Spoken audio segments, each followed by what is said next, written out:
Hello, my name is Beck and welcome to a recent reading wrap-up where I talk about books that I've read in October and November. So just some quick stats. I ended up reading 9 books and I DNF'd 2 books, and I've also started 1 book that I'm still currently reading. So the first book that I want to talk about in this wrap-up is The Waking Fire by Anthony Ryan. So this is a high adult fantasy. It is the first book in a series and it follows a bunch of different perspective characters, 3 of which are called Clay, Lazane and Captain Highmore, and they all have separate starting points in the story and they all coalesce at some point in the story as well.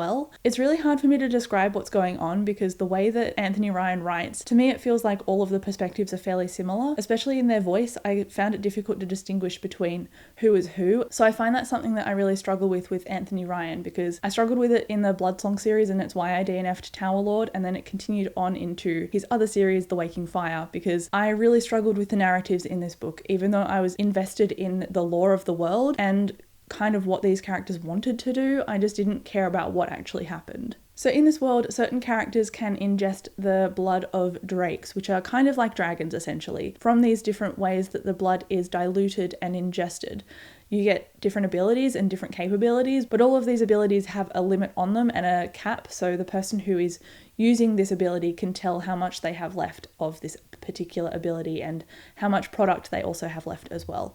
Certain products are more rare than others, and it was really interesting to see that kind of economy in the book. So there was a quest and there was a captain who was a pirate, and there was another character who was really poor and basically came from nothing, and he got brought onto this quest as well. And then there was also a character who was a scholar in this world who wanted to track down the drakes. So I think all of them came from a particularly different part of society and they all wanted to track down this white drake, which is a drake of legend. So some people believe in the legend and some people don't believe the drake exists at all, and that's what this quest was about. Unfortunately, like I said, all of the voices in this really sounded the same. So whether I would be reading this physically or listening to it on an audiobook, all of the voices didn't really have any distinguishing factor of them except for their setting. So I really had to pay attention to each chapter opening to see who was talking. So that would definitely be a downside to this book, which is why I gave it 3 out of 5 stars. I unfortunately just didn't enjoy it. And I think as far as Anthony Ryan goes, I've given him a fairly red hot go, and I'm just really nonplussed with the way that I've responded to his work. So I just don't think he's an author for me, which is really unfortunate because his stuff is really promising and his world is so great. And I'm really excited about the adaptation of Bloodsong because I think that would be brilliant on screen, but unfortunately just it didn't work in a written format for me.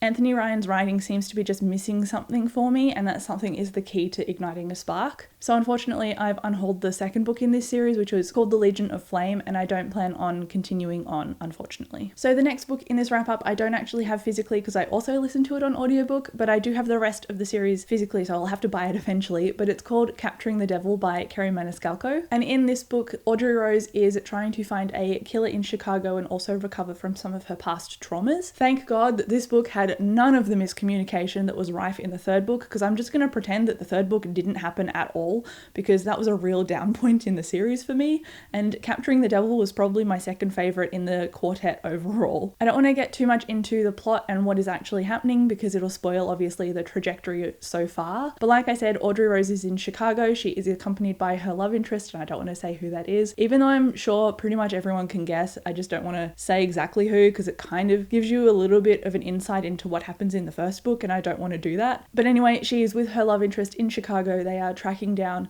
another serial killer, it seems to be, and the love interest really took up a chunk of this story, so it took up the first section, and while I didn't dislike that happened, I just wished it was more crime focused at the start as well. But it was kind of necessary to the time especially that this is set and to Audrey Rose's growth as a character that the love interest took precedent over the murder plot in this book. So it's not like I'm going to rate this lower because of the love plot, but it also caused the characters to do a few silly things, and that's what frustrated me a little bit. But overall I did really enjoy this one. It was honest, it was really great at building on the characters that we already know and love, and it really took them to somewhere else in their relationship and in themselves and their personal growth. But I'm really glad that I continued reading on in the series because this book was really fast paced, it was really great with the banter as usual, and it also made me really hungry with the food descriptions. So it was well balanced, it had really well-rounded characters, and I liked it a lot. It's probably my second favourite of the quartet, which I said earlier. My first favourite of the quartet is Hunting Prince Dracula, my third favourite is Stalking Jack the Ripper, and then book 3 is Capturing Houdini, or no, book 3 is Escaping Houdini, and we're just going to pretend that that book didn't happen. But overall, I gave Capturing the Devil 4 out of 5 stars. Really enjoyed it. The next book that I read was also another audiobook, and I listened to The Tyrant's Tomb by Rick Riordan. This is a book 4 in his Trials of Apollo series, and if you're wanting to read this series, I would definitely recommend reading the Percy Jackson series and then the Heroes of Olympus series first, because characters that are from those series appear in Trials of Apollo, and it will spoil you for where they end up and what happened on their quests if you just skip to Trials of Apollo. But if you don't really care about that, then just jump straight into Trials of Apollo. It's a great romp like the rest of his series are, and you'll definitely have fun like I have been. This series I thought was going to be a trilogy, but it's actually going to be a quartet, so this wasn't the last book in the series like I thought it was. If you don't know what Trials of Apollo follows, it follows literally the god Apollo. He has been kicked out of Olympus by Zeus, and he's got to go and reunite the 4 oracles in the human world, and he's this 16-year-old boy, and he gets accompanied by a few of the characters from the previous Rick Riordan books on this quest. And the last book in the series really made me cry, and it was sad, and then this book made me teary as well, but for different reasons. I got teary because of certain events and what those certain events meant for each of the characters and the significance of them. So instead of being upset by like a really stark plot twist that upset me, I was emotional for the characters because they were just built up so well. And I love that about Rick Riordan's series. Even though he's got a multitude of characters, they're all very unique, they're all very different, even though they're all in the same place essentially. And it just really makes me happy how he really carves out different personalities for each of his characters so well. Also, a side note that I wanted to mention, there was a part where they were like wiping our curses away with a type of love, and the characters really found a uniformity and a solidarity and a love for each other that's not necessarily romantic, even though Apollo acknowledged that it could be romantic love that helped you find yourself and figure yourself out. I just like that that was pointed out in this book, because you don't have to find a relationship to make yourself feel whole, and these characters really go on such a journey of growth as well. And that's one of the reasons that I bumped this rating up. I was going to give this 4 out of 5 stars just because it was a lot of fun, but I ended up bumping it up to 5 out of 5 stars because of the character growth and how emotional it made me and just how happy I was for all of the characters involved. They definitely all matured, so that's why I'm definitely giving it 5 out of 5 stars. And I'm really, really excited for the next installment. Again, I have another audiobook, so that is Best Served Cold by Joe Abercrombie. This is technically the 4th book in his first lore world, so it's separate from the trilogy. This is a standalone book, but you should probably read them in sequential order. And also, if you read the blurb of this one, it actually spoils the first 2 chapters, so I didn't know that going in. So now you know, so that you don't suffer like I did. I'm trying to figure out how to describe this without also spoiling you. So the main character in this, she is essentially like a mercenary or a soldier for the king. She's part of his close guard. So something happens that causes a betrayal, and then she suffers a fall out of that. And I don't want to say what happens after that, but it involves a revenge plot, and I love a girl on a revenge plot, especially the character. I can't even remember her name because I listened to an audiobook and I didn't write her name in my notes, but I'll put it on the screen down here because she is amazing. She doesn't give a damn about anything except for her revenge, and you can kind of see her growth and her questioning of herself as the book progresses. And something that Joe Abercrombie does really well is his character growth, because they always start at one end of the spectrum and then they just completely change, or they just have some kind of form of revelation and they're just very different at the end. And I especially love that of the character Shivers, who we see in this book. He was a little bit of a minor character in the first trilogy, but he's very much one of the major characters in Best Served Cold. And there was also a quote in this one that I wrote down as well. So it says, "It's always the poor that get crushed under rich men's ambitions." And that really sums up one of the storylines of one of the characters. It's just a look at what war is doing to these people, and I don't know, something about that quote really resonated with me and I really, really enjoyed it. Also, I'd like to note that I just did say that it's about war, and Joe Abercrombie tends to write a lot of battles in his books, but the way he does it is very character focused, so you tend to see through a specific character's lens, and because of that I don't kind of sit back and go, that's just spectacle. I'm not really invested. It's kind of like a fight scene, which is cool, I guess, but if it goes on for too long, then I struggle to visualize it. But the way that Joe Abercrombie does it is, it's like it's a conversation. The characters always start at one point and end up in another. I like that it's a struggle with progression, and I think that's why I enjoy his fight scenes, especially because they're so gruesome and dirty and very visceral as well. So he doesn't really hold back in that regard. I also really like his use of description and a little bit of onomatopoeia, I guess, which is a sound sound descriptor for an action. So like blood going tap, tap, tap when it was dripping on something. I just really like the way he uses that. It really sets up a scene for me. And it really puts me right there, which is terrifying considering how morally grey and corrupt his characters can be. I ended up giving this book 4.5 out of 5 stars because I liked this just a little bit more than I liked the First Law trilogy. Even though all of those books are kind of up there, I did really enjoy them. Joe Abercrombie's writing though is fairly vague, or it can seem that way, because not only are you reading, you're also thinking as well, and not everything is laid out by name on the page. So there was reference to a few characters in Best Served Cold that were in the First Law trilogy, but if you hadn't read the First Law, then you could still read Best Served Cold just fine and understand what was going on, except for maybe going, oh, that was a little bit of a weird reference, like it was particularly specific. Is that going to show up later? But it was just referencing a previous character that we'd already encountered.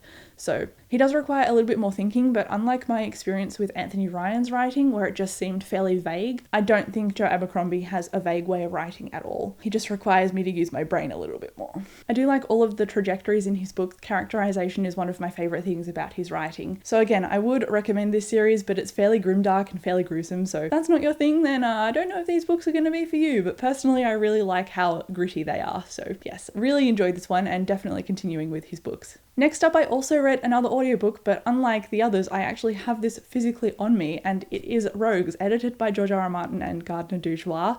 I have filmed a whole review for this book. It's spoiler-free, so if you want to go ahead and look at that review, I will link it down below for you because I've gone into the description. I've listed all of the authors so you can skip ahead to which author you want to hear about my thoughts from. So because it's a collection of short stories, it's going to be a bit hard to talk about, but I think I averaged about 3.2 to 3.5 stars for this book overall. There were some stories that I absolutely adored, and there were some stories that I just hated. So you'll definitely see the breakdown of that in my spoiler-free review. All of the writers in here responded to the prompt of a roguish character, and a rogue character is kind of like, they go against the rule book, they do things their own way so that they can get the result at the end that people benefit from or that they benefit from, depending on how roguish your character is. So I like that they all responded to this prompt in very different ways and in very different settings. Why is my nose so itchy? And surprisingly, my favorite book in here is actually not from a fantasy author. It's by Gillian Flynn, and she wrote Gone Girl, and her story is called What Do You Do? And I gave it 5 out of 5 stars just because it psychologically shocked me. It was like someone had poured a vat of freezing cold water over my brain. Like, it was amazing, and that's why I'm keeping this. Even though I gave the rest of the stories like an average-ish rating. Oh god, my nose is so itchy. The other stories that I really liked in here were the Joe Abercrombie one, and I also liked the Patrick Rothfuss one called The Lightning Tree. Patrick Rothfuss has written one of my favourite fantasy books, The Name of the Wind. I don't know what rock you've been living under if you haven't heard of The Name of the Wind, but it's incredible, and because we're all suffering from the fact that he hasn't released book 3 yet, I thought I would delve into this, and that's why I bought this, for his story in here, so I could experience more of his writing, and I just really loved it. It was such a cute little romp with the character of Bast, and he is making all of these kind of fae-like trades for secrets, and it was really cute and cool. So overall, this wasn't really a fave, but I liked the atmosphere that some of these stories created. I liked the setting, and I'm probably going to look into a few of these authors once my TBR is at a more manageable number, because I did like their writing style, so I would like to continue reading them. And again, I gave this a 3.2, 3.5 out of 5 stars.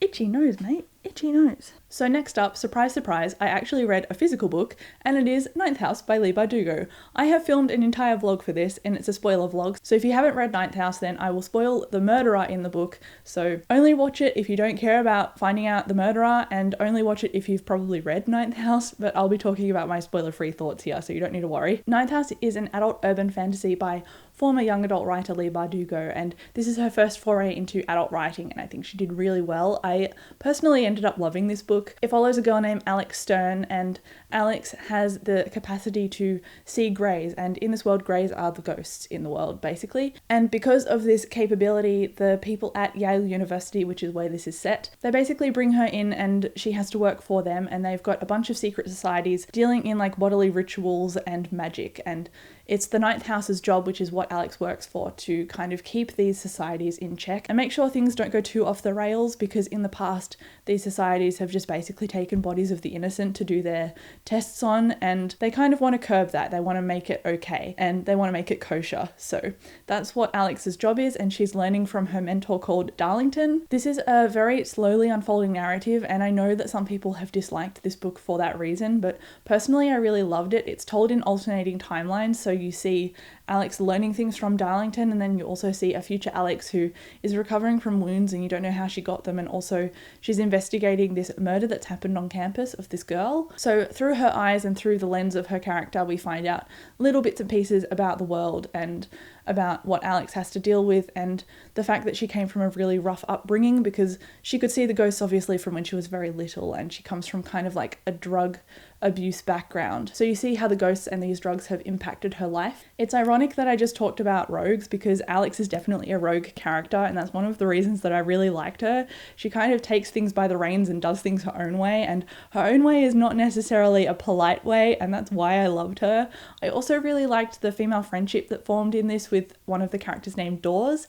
She was great. I liked the kind of buddy cop dynamic that emerged at some point, and I like how the story had a mystery element that I didn't entirely guess either. I really enjoyed learning gradually about the magic system and how everything kind of worked, and I still don't know exactly how things work, and I know this is part of a series, so I'm looking forward to delving way more into the world building and way more into the characters, because I'm definitely very much invested in Alex and Darlington now. Like, I love them and I need more of them, and I'm so sad that I have to wait so much longer. If you couldn't guess, I gave this book 5 out of 5 stars and I really enjoyed it, and I'm highly anticipating the sequel whenever that comes out. Next, I listened to an audiobook that was like 37 hours long, and it says a lot that I loved this book because it was so big and it was such an effort to get through, but I just adored it. The ending made me so emotional in so many different ways and in so many different chapters, and the book is The Burning White by Brent Weeks. Oh, it's very shiny. If I hold it like that, you could probably see it. This is the last book in the Lightbringer series by Brent Weeks. The first one is called The Black Prism. This has a myriad of different perspective characters, as well as a very detailed magic system revolving around colours and the colour spectrum, and it's just brilliant, so I would highly encourage you to read it. I know a lot of people struggle with the first book because the main character, Kip, can be quite frustrating to read from. He is a 16-year-old boy, he's very self-deprecating, and obviously seeing through the eyes of a 16-year-old boy, women can be fairly sexualized that way, but because of the way that other women in this book were portrayed and they had their own development and their own story arc, I just really enjoyed the book overall. I like that all of the characters in this aren't necessarily hero good. Sometimes they just follow their own motivations and hope for the best. I like the redemption arc of sorts that they got. I'm not going to say who, I'm not even going to say gender because that will spoil you. If I could describe this book very simply, I would, but I honestly don't know how because it's so intricate. For example, one of the things that happened in this book that I love, it was just literally one line in one of the chapters, but it had like 3 books build up to that particular moment and that particular line, and that line was delivered as a jokey one-liner, but it had entire history behind it. And that's one of the reasons that I love this series, just because it's so intricate and detailed. I guess if you want to get invested in this series, you need to know that the main character, or one of the characters who are mains, is called Kip. He's a 16-year-old boy, and there's another character in here called the Prism. Now, while the Prism isn't royalty, he has a fairly high up political influence. He is the Prism because they can essentially bend and control all of the different light refractions. So in this world, that leads me kind of into the magic system, and the magic system exists not in every single person. So you can be mundane and you can't split light, or you can split light and it's only one color, or it's 2 and you might be a bichrome or more. So basically, characters in here like Kip can split light, and because they can split light, they can then transmute it so it becomes like a physical substance. All of the colors have different physical substance properties. So if you can split blue, that might be a little bit more malleable. If you can split orange, that might be a little bit more like putty-like. Certain colors are good for building and certain colors are good for weaponry and certain colors are used for fixing. But the catch is, I guess, that if you transmute too much and you use up your power too much, then your lifespan starts to shorten. So using the magic in this world will shorten your lifespan. I can't say too much more about this book because if I get into talking about the reasons why I loved it, I'm going to end up spoiling it because I don't want to do that. So I need to cut myself off at some point. This book is probably going to be my favorite of the year so far. I loved it. That is a huge statement. I absolutely adored this book and I can't wait to go back and reread all of the books in the series, which is again a huge commitment because look at how fat this is. Look at it. So it's honestly no surprise that I gave this book 5 out of 5 stars. I absolutely adored it. I would highly recommend reading it. If you can listen to the audiobook, that would be great because the narrator did an amazing job. But if you can't, then good luck reading giant chunky books like this. You'll not be disappointed. I love this series. Okay, so now moving on from my rambling about that favorite book to unfortunately a book that I ended up DNFing, which means just did not finish. And that is Truthwitch by Susan Dennard. I tried reading this. This was in my priority list to read this year and I just couldn't get into it. I said this all in a reading vlog, so if you want to go and watch that vlog, I'll link it up above for you, and obviously in the description too if you're really keen. I just unfortunately didn't like it. I found the world building and the magic system really hard to get into, especially after reading The Burning White and loving it so much. I think transitioning into a young adult fantasy from such an intricate and detailed and deep adult fantasy was a little bit of an error, but I think if I'd read them with distance between each other, I still would have DNF'd Truthwitch, because I just didn't care about the characters. Like, there was so much spectacle in the fighting, I didn't feel involved at all. I struggled to get into the heads of the main characters because they both sounded very similar. So this follows two girls who are best friends, and they've kind of, I think they've been trained and or raised together for some of their life, so they're quite close and they know each other very well. And one of them is a truth witch like on the cover, and another is a sight switch, and she can kind of see the threads that connect things and people and futures potentially. I didn't understand their motivations and I didn't really care about them either. And also they seemed very similar, so I didn't understand why they weren't just one character combined. It seems like they would have made similar decisions to each other, so I didn't understand why there were two of them. Not that I find that a bad thing, I just find it like less interesting to supplement each other in the plot, because I'd rather two characters that don't necessarily have the same views or the same responses to things, and it supplements the story a little bit more for me. So I didn't dislike the characters, I just didn't love them and I didn't really get invested in them. So I think if I continued reading, I'd probably give it like, maybe a 2.5, maybe a 3. I've been told that the world building after book 1 gets a lot better, but if you're going to start me in a fantasy world and not explain the magic system to me, then I'm not really going to get that interested. So unfortunately this one was a DNF. Next up, I also read another book physically, and that is Nightblood by Ellie Blake. I talked again about this in the same reading vlog as Truthwitch? I talked about this in the same reading vlog as Truthwitch, so if you want to see that experience, go ahead and give that vlog a watch. This is the third book in an elemental young adult fantasy series, and I found the love interest and the jealous love interest trope very frustrating, and that's why I gave this only a 3 out of 5 stars. I've given the past books at least a 4, if not a 4.5 out of 5, and it's a book series that reminds me a lot of my favourite cartoon, Avatar: The Last Airbender, and the author has said that Avatar was really the inspiration for this series. I guess that's why I really enjoyed the first 2 books, because I really got those vibes, but the third book really delves more into the love interest, and that was like the first 200 pages of this book, and I just didn't care about the love interest. I cared more about the elemental magic, and that took a little bit of a backseat, not entirely, but it just wasn't necessarily the main thrust of the story, and I found that a little bit diluting, unfortunately, in the book. But I also feel like I might have grown out of reading this kind of story a little bit. I'll have to go back and reread Frostblood to actually confirm that theory, but I tend to not read as much young adult fantasy as I used to, and I think that's just because I've grown more into adult fantasy, but I could be entirely wrong, and my feelings are just like accurate on this book. I don't know. If you've read this one, let me know in the comments if you liked it or not, because it felt a little bit different to me than books 1 and 2 did. That said though, I did really like the main character Ruby and her narration. I found it very sarcastic and very funny, very candid as well, and she also called her love interest on being a jerk, and I said that a lot in my reading vlog, and I mean it when I say that I really like that. I like not having assumptions and miscommunication in my books, because that's one of the things I absolutely hate. Escaping from Houdini, I'm looking at you. So if that is not in a book and it's actually addressed by the teenage characters in it, then that is definitely a plus, because that gives us a dialogue for real life. So don't avoid things and don't assume people know what you mean, go and talk to them. So that is probably my favorite thing about this book, second only to the magic system, because I love the fire and ice bending that I see in here. It is just the coolest, no pun intended. But yeah, I gave this 3 out of 5 stars. It wasn't my favorite conclusion ever, but I am proud that I ended up finishing it this year. Okay, so the next one is also a fantasy book, and it is A Clash of Kings by George R.R. Martin, and I didn't expect to read this year, but here we are. This is a book that I gave 4 out of 5 stars, and I gave it 4 out of 5 stars because I relied a lot on the television show to help me visualize things, and I think if I didn't have the TV show to help me out, then I wouldn't have enjoyed this as much as I ended up enjoying it. A book shouldn't really need to have a TV show adaptation for someone to enjoy the book, but in this case it really helped, because obviously a lot of people know that the Song of Ice and Fire series is very dense, and that is definitely said about this book, and it is true. So that will be evidenced by me trying to give you a synopsis of this book, because I don't know if I'm going to be able to give you one. I know that it follows a bunch of kings in this world, Stannis and Renly Baratheon being 2 of them, and then it also follows Robb Stark in the north, and it also follows Cersei Lannister, not a king, but there you go. And all of these characters are effectively going to war because of something that happened to one of the Baratheons in the first book. So while they're all going to war, There's obviously a lot of political maneuvering. We follow the characters that we loved in the show, so the Starks, Sansa, Arya, and Jon Snow. This book really followed a lot of what season 2 of the TV show did, except it had a few major differences, like the fact that all of the characters in the show are significantly aged up, and then you get the characters in here who are like 13 years old and 12 years old. Like Podrick is 12 and he helps Tyrion, and in the show he's a man.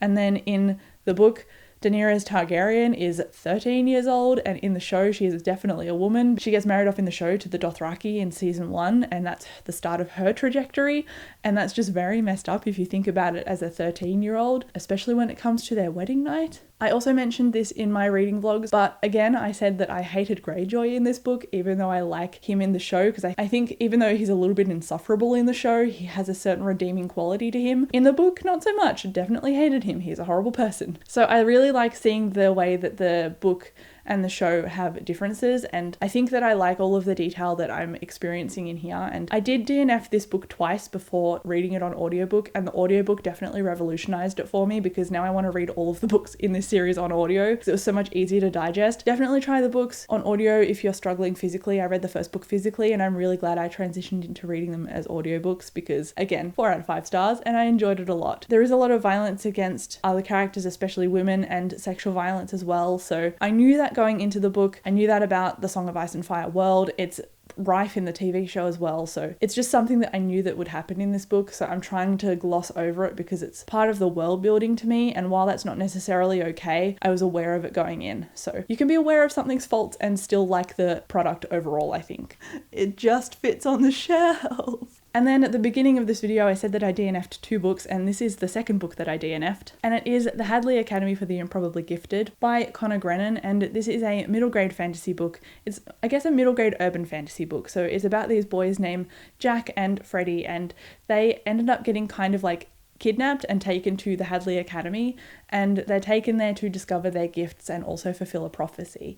And I really love the premise of like a secret magical school and a character with a gift who gets to go there. It's basically the premise of Harry Potter, it's the premise of Percy Jackson, it's the premise of Name of the Wind. Like, it's a trope I love, I'm not gonna lie. So when HarperCollins US sent this to me, I was so over the moon, and the cover is gorgeous and I expected to love it. So thank you, Harper, for sending it to me. I love middle grade fantasy, but unfortunately this one just wasn't my cup of tea. I talked a lot in my reading vlog about it and about DNFing it when I thought I would end up loving it, but the main gripes I had with this are the fact that the characters didn't really act like characters I could get invested in. They just acted like characters that I was literally seeing through the lens of and experiencing the world through. And a lot of the exposition about the narrative and the plot and the context of the setting was done through dialogue exchange, and I have a real problem with that because it doesn't set me into the book. It kind of reads like more of an information dump. So for that reason I ended up DNFing it. I got about 200 pages into it and I think I gave it a fairly red hot go, but unfortunately it just was not for me, and I really wish it was. I really love middle grade, so this one just really didn't cut it, unfortunately. I think if I finished it I would have given it like a 2.5 or a 3 stars, so at least that's to be said about it. I liked where it could have gone, and I liked the potential for it. I liked the world that it was set in, and I think that had a lot of potential, but again, I don't know if this is a debut or not, but it just wasn't my cup of tea. And then I did say that I was reading one book at the start of this video, but I lied. I'm actually reading one book and I'm listening to an audiobook. So the book that I'm reading is Eon by Alison Goodman. I'll put a picture in on the screen because I do have the physical book, but it's just not in the same room, and I'm filming the end of a video and I just can't be bothered getting up. So I'm reading Eon by Alison Goodman. I finally started it. I started it in the same reading vlog that I talked about before. It's basically a Asian or Chinese inspired fantasy book about a girl named Eon who has to disguise herself as a boy to undertake these dragon eye trials, so you see the spirits of dragons, and that essentially informs your magic. I really like the way that it's going so far, but it's just a very slow burn. It's kind of like if Avatar: The Last Airbender and Memoirs of a Geisha combined itself and then spat out a baby, this would be Eon. It does have that cool magic system spirit world like Avatar has, but it also has elements of slow burning and slow growth and culture and richness that Memoirs of a Geisha had, and that's why I really loved Memoirs of a Geisha. So for that reason I'm really enjoying Eon as well. And then as an audiobook I'm reading more Joe Abercrombie, so I'm reading The Heroes by him, and I don't know how I feel about this one yet. I think it's like a 3 stars or a 3.5. It really hasn't hooked me. I'm more than a fifth through it. The heroes refer to a big rock circular structure, and that's what they've got to defend, basically. So I wondered why Joe Abercrombie had called a book The Heroes, considering he has anything but heroes conveyed in his work, but it made sense when he was like, they're rocks. So I will update more of my thoughts as I get further into those books. I imagine you'll see them in a reading wrap-up I film in the future. Ah, man. Can I lift them all? We'll find out. So these are all of the books that I read for the months of October and November. Obviously, I'm filming this in mid-November, so I'm still going to be doing some reading this month, but I just wanted to update all of these adult fantasy because they're all very chunky and I just needed to get my thoughts out. So if you've read any of these, or if you want to read any of these, please let me know in the comments. I'd love to chat to you. Thank you so much for watching this video, and I will catch you in my next one. Bye.